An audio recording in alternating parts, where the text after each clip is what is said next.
Ma'am pregnancy में कौन कौन से सोनोग्राफी इम्पोर्टेंट रहती है? देखो, प्रेगनेंसी में यूजुअली हम 5 सोनोग्राफी एडवाइस करते हैं।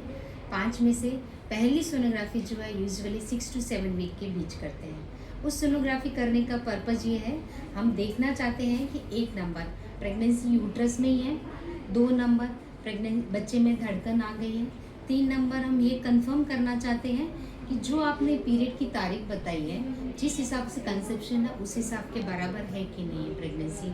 इसके अलावा कुछ और फ़ायदे भी होते हैं ये सोनोग्राफी करने से, जिसमें हम ये देख लेते हैं कि प्रेगनेंसी कहीं ट्यूब में तो नहीं आई है, जिससे हमको ये मालूम चल जाता है कि एक्टोपिक प्रेगनेंसी तो नहीं है। ठीक है, फिर इसके बाद की जो सोनोग्राफी करते हैं वो बहुत इंपॉर्टेंट सोनोग्राफी होती है। उस सोनोग्राफी को हम NT-NB स्कैन कहते हैं। ये सोनोग्राफी यूजुअली हम 11 to 13 वीक के बीच में करते हैं, प्रिफरेबली 12 वीक्स पे करते हैं। इस सोनोग्राफी में हम ये देखना चाहते हैं बच्चे के सारे अंगों के अलावा NT और NB यानी नकल ट्रांसलूसेंसी और बच्चे की नाक की हड्डी ये बन गई है ना।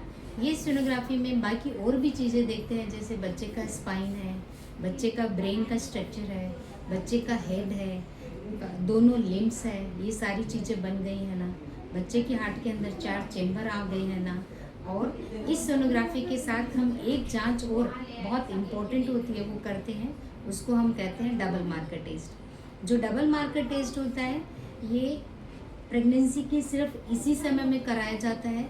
इस सोनोग्राफी इस जांच से एक ब्लड टेस्ट होता है और इस जांच से हमको ये मालूम चल जाता है कि आपके होने वाले बच्चे में कोई जेनेटिक बीमारी, कोई ट्राइसोमी जैसे कि डाउन सिंड्रोम या ट्राइसोमी 13 या 18 ये तो नहीं होंगे।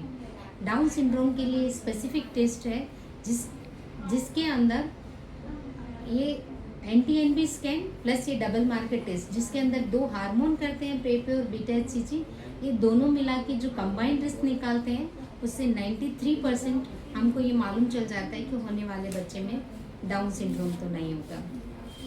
फिर तीसरी सोनोग्राफी बहुत इंपॉर्टेंट सोनोग्राफी है। वो सोनोग्राफी यूजुअली हम 22 हफ्ते के आसपास करते हैं। उसका जो टाइम रेंज होता है वो 20 हफ्ते से लेकर 24 हफ्ते के बीच होता है। इस सोनोग्राफी में हम डिटेल में बच्चे की ब्रेन की स्ट्रक्चर, बच्चे का स्पाइन, बच्चे की हार्ट की स्ट्रक्चर, हार्ट के 4 चेम्बर, बच्चे की 3 वेसल्स, कोई कार्डिक एनोमली तो नहीं है, बच्चे के सारे लिम्स, फिंगर्स, कुछ क्लैप लिप क्लैप पैलेट तो नहीं है, बच्चे की किडनी, सब चीज़ें बहुत डिटेल में देखा जाता है। और ये सोनोग्राफी यूजुअली हम 22 हफ्ते पे करते हैं। इस समय कभी कभी हमको बच्चे के हार्ट का इको भी कराना पड़ता है, अगर ज़रूरत लगे तो वो भी करवा लेते हैं। फिर नेक्स्ट सोनोग्राफी जो यूजुअली करते हैं हम 28 से 30 हफ्ते के पास करते हैं। जो 30 हफ्ते के आसपास सोनोग्राफी करते हैं उसका नाम होता है ग्रोथ स्कैन। उसमें हम देखते हैं कि बच्चे में कोई ग्रोथ में तो कोई प्रॉब्लम नहीं है। 30 हफ्ते के आसपास जो बच्चे का वज़न 1.2 to 1.4 kg के आसपास होना चाहिए, वो बच्चे ने गेन कर लिया है।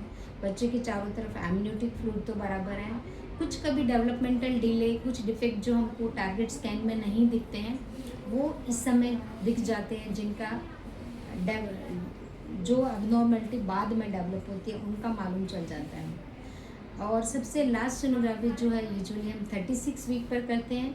उस सोनोग्राफी में हम ये देखना चाहते हैं कि बच्चे का प्रेजेंटेशन कैसा है, मतलब वो ब्रीच है कि सेफेलिक है, बच्चे के चारों तरफ का पानी कैसा है, बच्चे का वज़न कैसा है, बच्चे में जाने वाले खून का फ्लो और ब्रेन का फ्लो वो सब देखते हैं। डॉपलर भी इसी सोनोग्राफी में करते हैं यूजुअली। और इस सोनोग्राफी से हम ये आइडिया लेना चाहते हैं कि आपका नॉर्मल डिलीवरी हो जाएगा कि नहीं होएगा। अगर किसी का बजट कम हो तो कौन सी इंपॉर्टेंट सोनोग्राफी जो कराना ज़रूरी है, वो एक सोनोग्राफी NT-NB स्कैन है जो 12 हफ्ते पे करते हैं। दूसरा सोनोग्राफी T5 स्कैन है जो 22 हफ्ते पे करते हैं। और तीसरा सोनोग्राफी ग्रोथ स्कैन और लास्ट सोनोग्राफी को मिक्स करके 34 वीक पर डॉपलर के साथ कराई जा सकती है। ये 3 सोनोग्राफी बहुत ज़रूरी सोनोग्राफी है आपके बच्चे की वेलबींग के लिए। सभी पेशेंट्स को ये सोनोग्राफी करवानी चाहिए।